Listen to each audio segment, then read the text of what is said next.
एक बार एक गांव में एक गरीब किसान रहता था। उसके पास एक बहुत ही सुंदर सफ़ेद घोड़ा था। वह घोड़ा इतना शानदार था कि राजा के लोग दूर से ईर्ष्या रखते थे।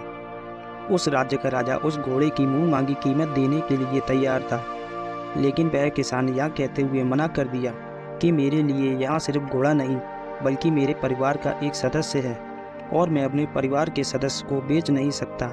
यह मुझसे नहीं हो पाएगा। किसान के पड़ोसी विचार रहे थे कि वह उस घोड़े को राजा को बेच दे। इसके लिए उन्होंने बहुत कोशिश की, लेकिन वह सब नाकाम रहे और उसने घोड़ा किसी को नहीं बेचा। एक सुबह जब किसान अस्तबल में गया तो उसने देखा कि वहाँ पर घोड़ा नहीं है। यहाँ देखकर बहुत परेशान हुआ और वह सोचने लगा कि आखिर उसका घोड़ा कहाँ चला गया। और यह खबर जल्द ही पूरे गांव में फैल गई और पूरे गांव के लोग उसके घर पर जमा हो गए। गांव वालों ने कहा कि तुम कितने मूर्ख हो, उम्र के साथ साथ तुम्हारी बुद्धि खत्म हो गई है। तुम अगर घोड़े को बेच दिए होते तो आज तुम्हारे पास बहुत सारा धन होता। तुम अपनी बची कुची जिंदगी ऐशो आराम से जीते। हम सब जानते थे उस घोड़े को हर कोई पाना चाहता था और कभी ना कभी इसकी चोरी जरूर हो जाएगी, और हुआ भी वही। तुम उस घोड़े को अच्छी कीमत पर बेच सकते थे, लेकिन तुमने ऐसा नहीं किया। फिलहाल वह घोड़ा चला गया, यहाँ तुम्हारा दुर्भाग्य है। बूढ़े आदमी ने जवाब दिया, यहाँ तो सच है कि मेरा घोड़ा चला गया, लेकिन यह कोई नहीं जानता कि ये मेरा दुर्भाग्य है या सौभाग्य है। यह कोई नहीं जानता। फिलहाल मुझे इस बात का कोई दुख नहीं। जो होना था वह हो गया। लोगों ने कहा कि हमें मूर्ख मत बनाओ, तुम्हारा सफ़ेद घोड़ा चला गया, यह तुम्हारा दुर्भाग्य है। सारे गांव वाले उस पर हंसकर और वहाँ से चले गए। उन्होंने कहा कि शायद बुढ़ा पागल हो गया है, उसकी मानसिक स्थिति ठीक नहीं है, इसलिए वह ऐसी वैसी बातें कर रहा है। वह घोड़े को बेच सकता था और गरीबी में जीने की बजाय एक बेहतरीन ज़िंदगी जी सकता था।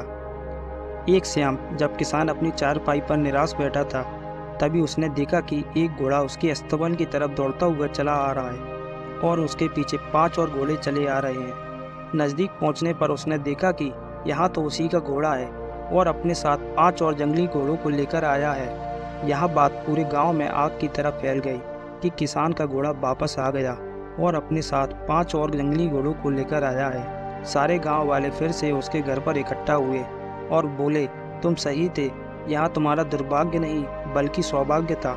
अब तुम्हारे पास 5 और भी सुंदर घोड़े हैं। अब तुम इन्हें ट्रेन करके अच्छे दामों पर बेच सकते हो।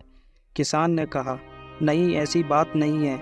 माना कि मेरा घोड़ा वापस आ गया और उसके साथ 5 और घोड़े आए हैं, पर यह मेरे लिए सौभाग्य है या दुर्भाग्य है, यह कोई नहीं बता सकता। गांव वालों ने कहा कि अब ज़्यादा मत इतराओ, तुम्हारी किस्मत चमक गई है, अब ज़्यादा बातें मत बनाओ। और फिर गांव वाले अपने अपने घर के लिए चले गए।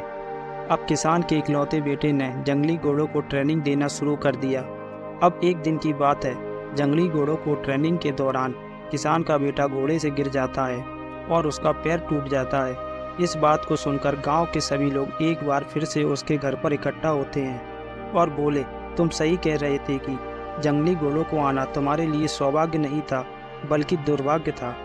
उनसे गिरकर तुम्हारे बेटे का पैर टूट गया और तुम्हारा बेटा घायल हो गया। इस बुढ़ापे में अपने अपाहिज बेटे का क्या करोगे? किसान ने कहा, यह बात तो सच है कि मेरे बेटे का पैर टूट गया और वह अपाहिज हो गया, लेकिन यह मेरे लिए सौभाग्य है या दुर्भाग्य है, यह किसी को नहीं मालूम। फिलहाल जो हो गया है देखा जाएगा। सारे गांव वाले फिर अपने अपने घर के लिए चले गए। 1 महीने बाद पड़ोसी राज्य उस राज्य पर आक्रमण करता है। युद्ध के कारण गांव के सभी युवाओं को सेना में भर्ती के लिए मजबूर होना पड़ा। इसलिए युवाओं के माता पिता और गांव के सभी लोग रो रहे थे। गांव के सभी लोग उस किसान के पास आए और कहा, हमारे बेटे हमेशा के लिए चले गए, आपके बेटे को चोट लगना वरदान साबित हुआ, कम से कम जिंदा है और आपके साथ है। किसान ने कहा, यह बात तो सच है कि आज अपाहिज होने के नाते मेरा बेटा मेरे पास है, पर मेरे लिए यह सौभाग्य है या दुर्भाग्य है, यह तो सिर्फ वक्त ही बता सकता है और किसी के बस की बात नहीं, क्योंकि भविष्य के गर्भ में क्या छिपा है यह कोई नहीं जानता। फिर भी हमें इतना भरोसा रखना चाहिए कि ईश्वर कभी हमारे खिलाफ नहीं जाता। वह जो भी करता है हमारे हित में होता है, भले ही ये चीज़ तुरंत समझ में ना आए। सो दोस्तों, ये छोटी सी कहानी आपको कैसी लगी हमें ज़रूर बताएं।